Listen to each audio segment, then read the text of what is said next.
president Alar Karis paneb oma ametiajale vägeva punkti siin Roosiaias, nagu näete, rahvas tantsib ja meeleolu on tõesti ülev. Kõike ei saa, mida sooviksin ma, jääb mulle vaid see keskedisko.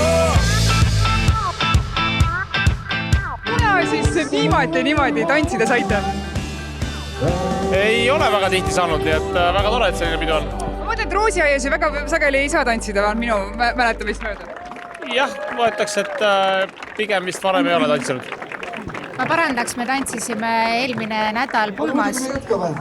Tõsi? Ja, okay. Siiski on saanud tantsida see suvi. Väga meeldiv. Ilm läks väga ilusaks, inimesed on rõõmsad, toredad, väga meeldiv.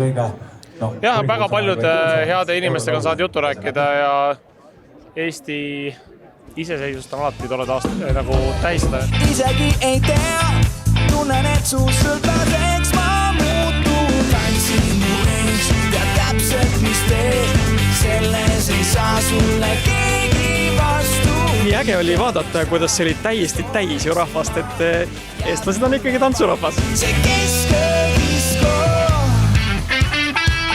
Tegelikult ma just vahetasin jalanõusid, mul ennem olid hästi ilusad valged kontsad, aga kuna nüüd läks tantsuks, siis mul olid ikkagi kaasas vahetusjala. Näita, mis sul need vahetusjalanõud on? No sellised mõnusad, tegelikult sobivad ju väga hästi selle kleidiga. Meil on ikka väga head lauljad ja head muusikud, nii et selle järgi saab tantsida väga hästi.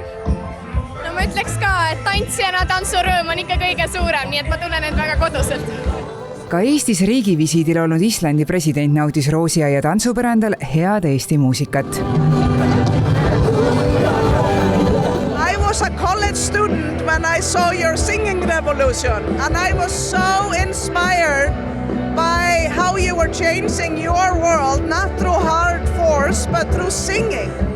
And then when Iceland stood up and supported your courage, I was a prouder Icelander than I can describe. I will always remember those years in my early 20s when I felt like the world was changing for the better and you were at the heart of it. Meie mõtleme Sirje Endrega tagasi sellele, kuidas me istusime seal Toompeal väikses Nugise kabinetis ja kirjutasime selle sama iseseisvuse otsuse teksti eelnõu.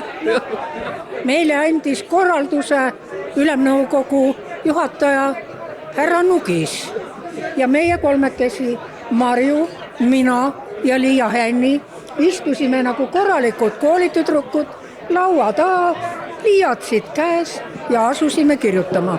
Kusjuures see tekst on jäänud ju samasuguseks. Esimese punkti sõnastus tehti ümber. Esimese punkti sõnastuses iseseisvuse taastamise asemel tuli iseseisvus kinnitati. Otsus vastu võetud.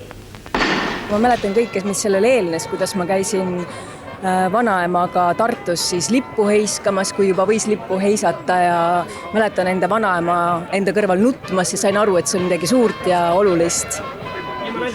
Mina olin ka koos vanaemaga maal ja mäletan seda päeva väga hästi, kuulasime raadiot ja siis vanaema ütles, et nüüd on vabadus saavutatud. Eestil läheb ju väga hästi, et me elame ju ikkagi võrreldes sellega, mis oli 35 aastat tagasi enne 91. aastat, see on ju nagu öö ja päev. Et elame mõnusalt, kõik on ju väga kuldne. Et loomulikult on probleeme, aga kas on siis ühtegi riiki maailmas, kus need probleeme ei oleks?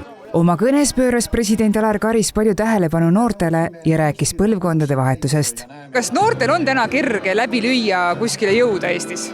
Raske küsimus, ega ta kerge ei ole, aga palju rohkem on võimalusi kui kunagi varem. Nii et jah, võimalusi on, aga raske on ta alati.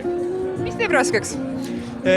Lihtsalt see, et konkurents on suur, konkurents on tihe, tahtjaid on alati igal alal ja et kuidagi läbi murda peab tegema midagi niivõrd hästi, et sinna ei saa selga pöörata.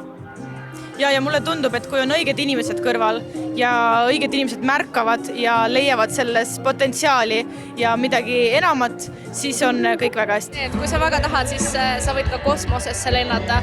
Et lõppude lõpuks ei ole väga palju selliseid piire, peab olema piisavalt motivatsiooni ja minu jaoks, kui Eesti kohaselt rääkida, siis minu jaoks on ikkagi väga oluline ka oma riigikeelt osata, eesti keelt osata. See, kui meil on Venemaaga jamasti, see ei tähenda, et me võiks selle integratsiooni kuhugi tagataskusse panna. Et me peame kogu aeg leidma noori, kogu aeg leidma viise, et eestimaalased saaks tunda ennast meiega.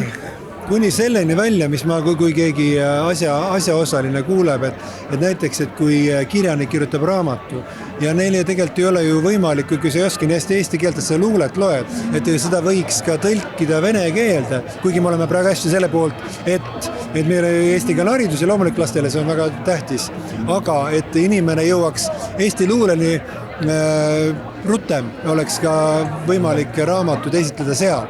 Et ma ei tea, ma pole selle kohta kuulnud ühtegi kommentaari, mul oleks väga põnev arutada sellist teemat.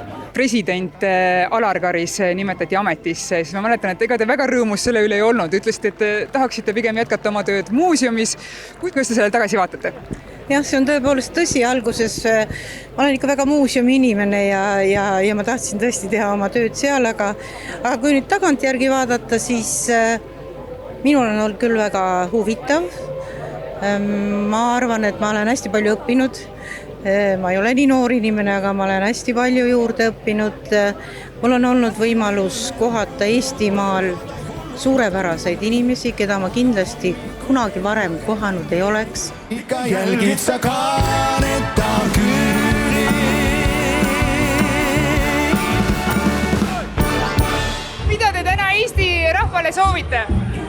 No me soovime seda, et Eesti rahvas ei läheks laisaks ja mugavaks ja saaks aru, et oma riigi püsimiseks tuleb kogu aeg tööd teha. See on nii suur õnn, et me oleme vabad ja ma arvan, et täna on see hetk, kus vaadata nendele inimestele otsa, kes meie kõrval on ja mõelda, et tegelikult on väga hästi, et me siin riigis elame ja et me saame siin täna olla.